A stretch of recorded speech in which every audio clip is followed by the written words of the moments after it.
Alors, je vous souhaite la bienvenue à tous.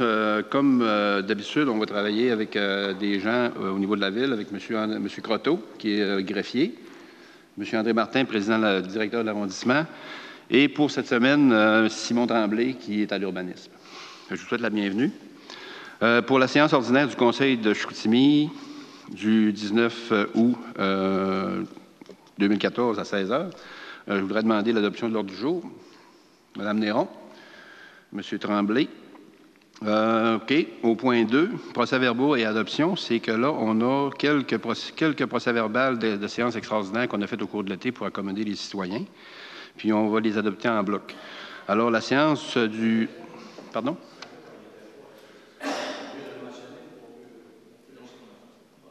C'est pas nécessaire. Alors... Non.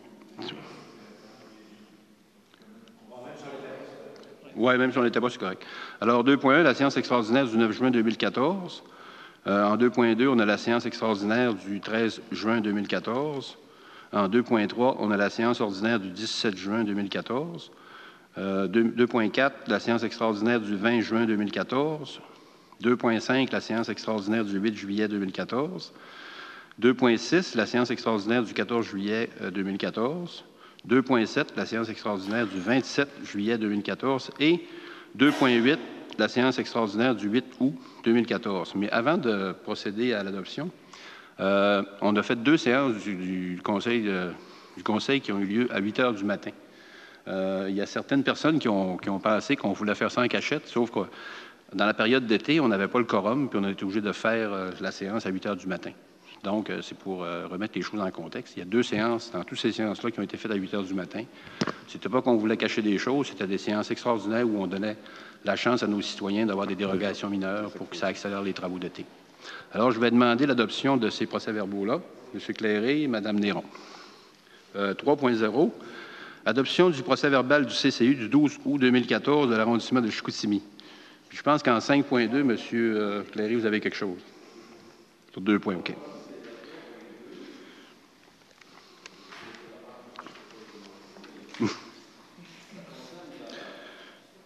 Denis Desgagnés.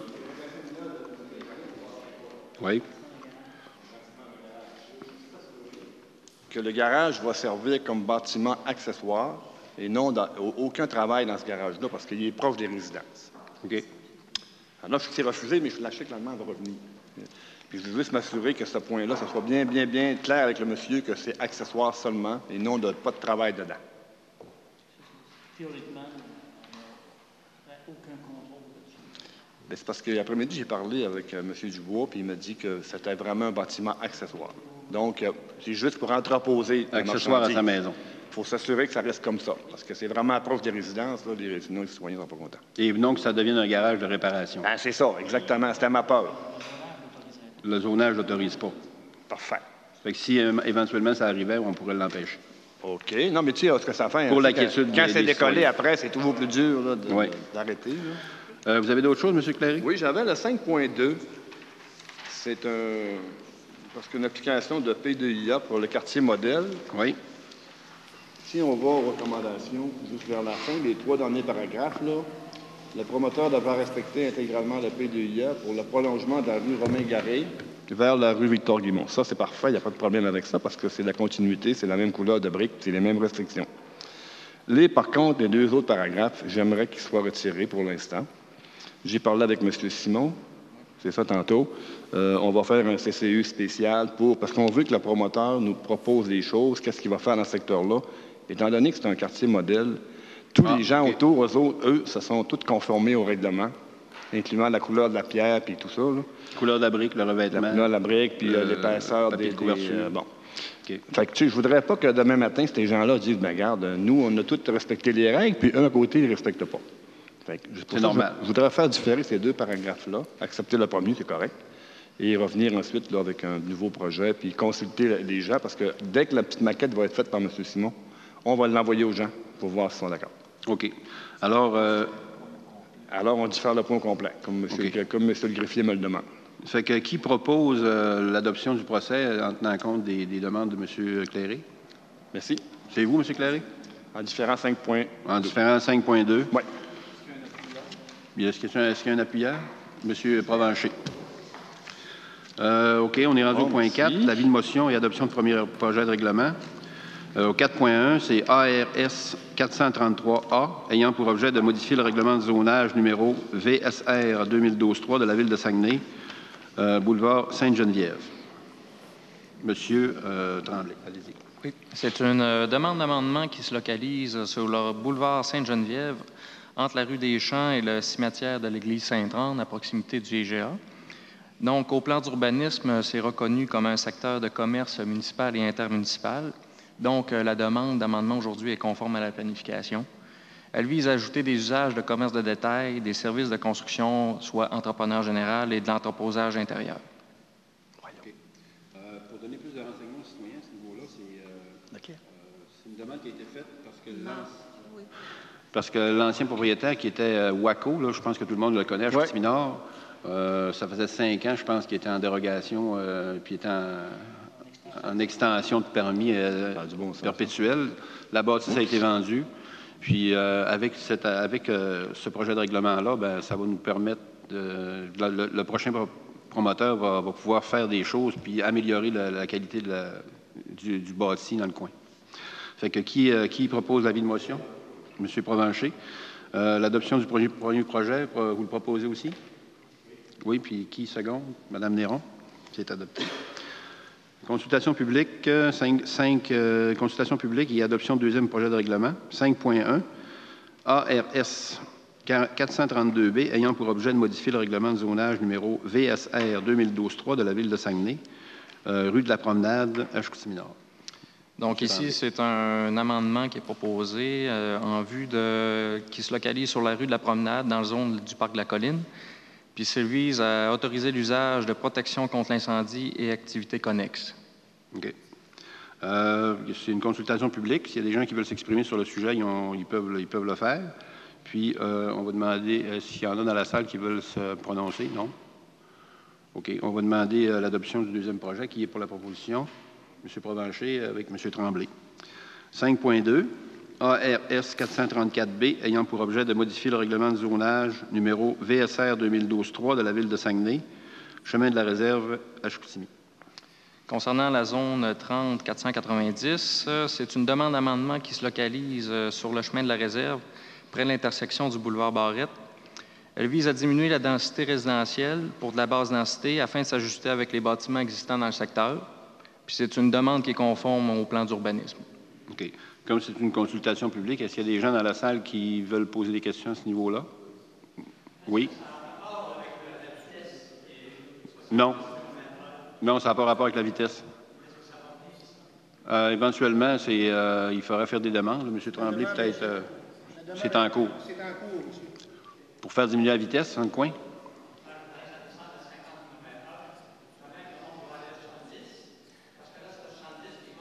Oui, parce qu'il y a beaucoup de résidences dans le coin depuis le temps, fait qu'il faut amender le règlement, il faut changer le règlement pour la vitesse. OK. Alors, qui propose l'adoption? M. Tremblay, secondé de M. Provencher. 6, aide financière aux organismes. Je vais aller chercher la feuille qui est derrière.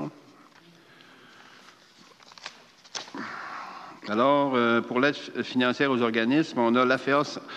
Si vous permettez, on va toutes les nommer, puis on le votera en bloc à la fin. L'AFEOS Saint-Paul, 400 $ qui vient du fonds d'investissement de M. Tremblay et de M. Clairé, 200 $ chacun. Après ça, il y a le club de hockey mineur de Chicoutimi, 4 500 $ qui vient de l'aide aux organismes de l'arrondissement. Le club de pétanque Saint-Luc, 400 $, 100 $ de M. Provencher et 300 $ de M. Côté. Après ça, on a le club de pétanque Victor Guimont, 550 $, 50 $ qui vient de l'aide aux organismes et 500 $ qui vient de l'aide de M. Clairé. Le comité Enfin, 400 $, 100 $ M. Côté, 100 $ M. Clairé, oui.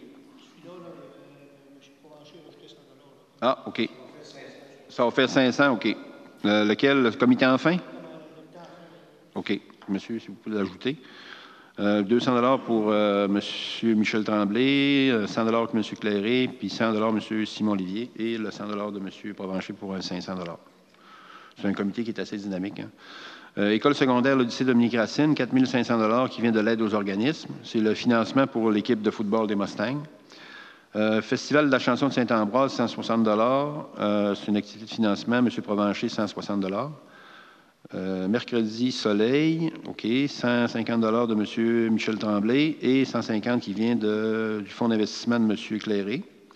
Et pour finir, la Société Saint-Vincent-de-Paul, 300 qui vient de l'aide aux organismes. Est-ce qu'il y en a qui est pour l'adoption de l'aide aux organismes? M. Tremblay avec l'aide de M. Provencher. On va continuer. OK, à divers. On a l'aide financière aux organismes, versement de différents organismes, modification de résolution. VSAC 2014-221, abrogation du code. OK, ça n'a pas été versé. 30 OK. 7.2, Parc Saint-Antoine, achat de bancs de parc, demande d'aide financière. C'est M. Tremblay? C'est fait? Ça prend une proposition, ça. OK. Vous le proposez, M. Tremblay? C'est M. Provencher. 7.3, piste cyclable entre les rues Marguerite-Tellier et Massenet. Travaux de réfection de la dalle, district 14, transfert de fonds. C'est 6 000 ça prend une proposition. Mme Néron, assistée de M. Cléré. Au Variant, y a-t-il des choses? Monsieur le Président, pour 6.1, vous n'avez pas de proposeur secondaire, c'est une abrogation? Oh, ça prend quand même un proposeur pour un secondaire, OK. 7.1, qui propose? Mme Néron, M. Cléré. OK, au Varia, on a-tu des choses? Non? La période d'intervention des membres du Conseil, est-ce qu'il y a des gens qui veulent s'exprimer au niveau du Conseil? Mme Néron? Oui. Alors, j'aimerais souligner que vendredi dernier, le 15 août dernier, il y a eu une fête à l'îlot du Boisé qui a été organisée par M. François Goupil et Mme Lise Gaudreau. Les résidents du secteur ont pu y assister. Il y avait à peu près 80 personnes et plus. Ça a été vraiment une fête qui a eu beaucoup de succès. Et puis, j'aimerais aussi mentionner à la population que samedi prochain, si le temps le permet, parce que ça a été cancellé samedi passé, il va y avoir une fête au Parc des Oiseaux. C'est situé sur la rue des Hiboux. C'est organisé par M. Rosaire Duchesne et ça commence à 1h30. J'aimerais également mentionner que pour ce qui est du sondage que je fais pour je vous dirais, appuyer ma demande à la Ville d'investir au niveau de la piscine Murdoch, des tennis et du pavillon Murdoch. J'ai placé des documents pour le sondage dans différents commerces autour de l'édifice. Donc, les gens qui sont intéressés à les signer peuvent se déplacer et aller soit directement à l'édifice du Parc Murdoch, lorsque c'est ouvert pour le tennis. Il y a également à l'accommodation 650 au salon d'esthétique Diane Landry, à l'accommodation 8 à 11, qui lui est située sur la rue Chabanel, au salon de coiffure Point de Mire, à la clinique Corps Action et chez Pat Amato. C'était pour donner de l'information aux gens. Je vous remercie. Merci, Mme Néron. Est-ce qu'il y a d'autres personnes qui veulent s'exprimer? Bien oui, étant donné qu'on parle de fête de quartier, dimanche qui s'en vient aussi, il y a une fête de quartier au plateau des Saguenayens, sur la rue des Jésuites. Ça commence le matin à 9 h. On fait des déjeuners, puis c'est moi qui fais les œufs. Si vous voulez bien déjeuner, on vous attend à 9 h dimanche matin. Merci. Est-ce qu'il y en a d'autres avant que je prenne la parole? OK, je prendrai la parole pour quelques sujets.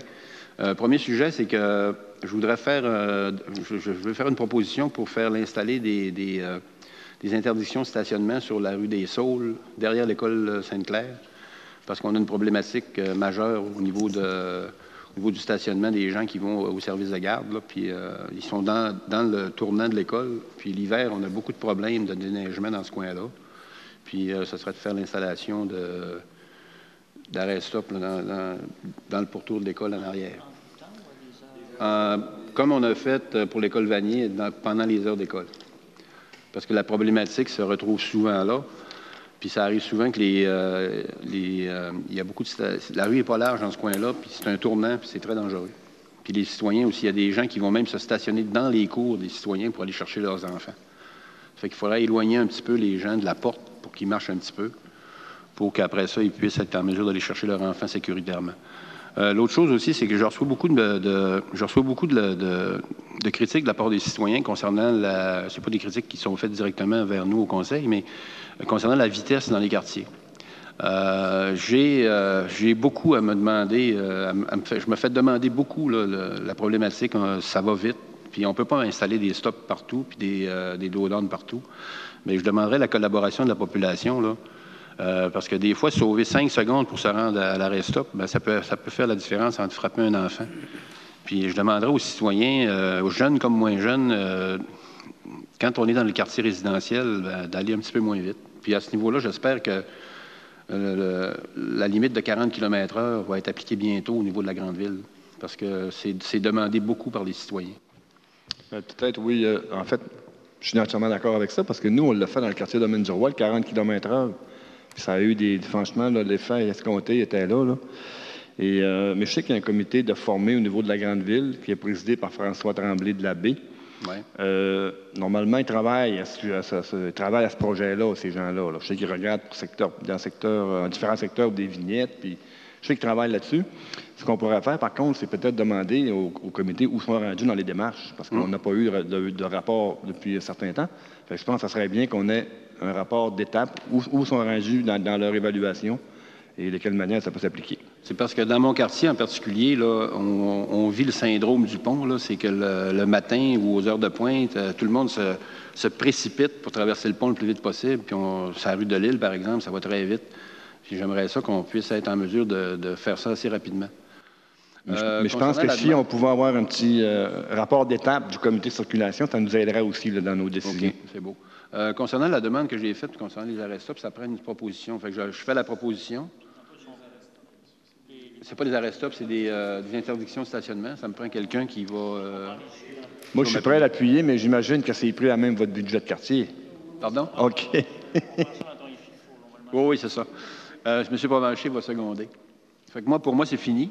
J'aimerais juste ajouter quelque chose qui va dans le même sens de ce que tu viens d'appuyer. C'est la rentrée scolaire. Donc, je demande à la population de faire attention parce que les enfants, les adolescents, même les grands, vont revenir sur nos routes à bicyclette, à pied, en voiture. Donc, de faire attention au niveau de la vitesse puis d'être prudent. Parce que de toute façon, même si nous, on vote des règlements, il reste qu'on ne peut pas mettre des policiers à tous les coins de rue.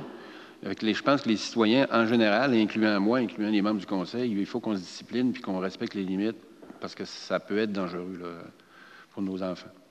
Fait qu'on est rendu à la période des questions. S'il y a des citoyens qui veulent poser des questions, vous êtes les bienvenus. Monsieur le Président, dans l'article 7.2 à divers, les parcs du banc, les bancs du parc Saint-Antoine, est-ce que ça va être le même coût que ceux des places des citoyens? M. Tremblay pourrait répondre à votre question. Non, c'est parce qu'ils ont refait le parc, puis les bancs étaient plus utilisables, ils les ont enlevés, puis là, on s'est aperçu qu'ils n'en avaient pas remis, puis il y a plusieurs personnes âgées qui m'ont demandé des bancs, fait qu'on a fait installer 4 bancs, puis ça a coûté 1 500 $ dans le budget. C'est pas des bancs du parc de place des citoyens. Est-ce qu'on a des chances de faire réparer les trous dans le rang Saint-Joseph à l'automne? Réparer quoi, vous êtes, monsieur? Réparer les trous dans le rang Saint-Joseph. Dans les égouts dans le rang Saint-Joseph? Les trous. Les trous? Je ne sais pas si on a eu des démarches à ce niveau-là, mais normalement, on devrait avoir des bonnes nouvelles là-dessus. On a une tournée finale qui va se faire là, avant l'automne, puis on va réparer ça. Mais pour les travaux majeurs, là, comme je l'ai déjà dit depuis à plusieurs occasions, c'est le programme de la taxe sur l'essence qui va nous aider l'année prochaine pour faire des réparations majeures. Puis le problème qu'on a eu, c'est que l'ancien gouvernement n'a pas signé, a pris 1 an avant de signer, donc ça nous a retardé d'1 an. On a des entrepreneurs cette année qui slackent du monde parce qu'ils n'ont pas d'ouvrage à donner à leurs employés. Ça veut dire que là, présentement, vous n'avez pas d'argent, mais vous pouvez emprunter sur l'argent que vous allez avoir. Bien, on travaille avec l'argent qu'on a, monsieur Monsieur Beaulieu. Puis peut-être aussi leur donner des cours, comment réparer les trous. Parce qu'il est réellement curieux de la manière qu'ils font ça. Il en arrange 3, puis il y en a un autre à 3 pieds, il ne l'arrange pas, puis il saute à celui au 5e. Bien, ça dépend des requêtes qu'ils ont, là, mais normalement, c'est fait à la suite. Quand ils partent d'une rue, ben, ils font toute la rue. Comme moi, monsieur, je ne connais pas grand-chose dans ça, puis je pense que je ferais mieux que ça. Comme moi, ça m'est arrivé dans mon quartier, Monsieur Beaulieu, j'avais besoin, par exemple, dans la rue de la Promenade, ben, j'ai dit à nos services, j'ai dit, pars de la rue de la Promenade, à partir de telle rue, puis tu te rends jusqu'à l'autre bout, puis tu me répares tous les nids de poules. Ça s'est fait. C'est sûr que ça peut arriver qu'on en échappe un de temps en temps, là, mais c'est très rare. Oui, mais quand il y en a 5-6 de fil, là... Pardon? Quand il y en a 5-6 de fil, puis en laisse 3, puis il ressaute au... Bien, ça peut arriver, c'est parce que souvent, ça arrive que des fois, ils n'ont plus d'asphalte dans leur camion, il faut qu'ils aillent en chercher d'autres. Non, il y en a encore, monsieur, il y en a encore. Il y a trop, il saute au... Mais pour les suivre, souvent, monsieur Beaulieu, là, nos employés, là, ils font un travail extraordinaire. Nos cols bleus, là, ils travaillent très fort, puis je pense qu'il faut leur lancer notre chapeau. Ça allait que ça s'est dégradé pas mal. Pardon? Ça allait que ça s'est dégradé pas mal. Ben, en tout cas, moi, dans mon quartier, je ne le vois pas. Merci, M. Beaulieu. Oui? OK. Qui est secondé? M. Tremblay? Fait que l'Assemblée est levée. Merci.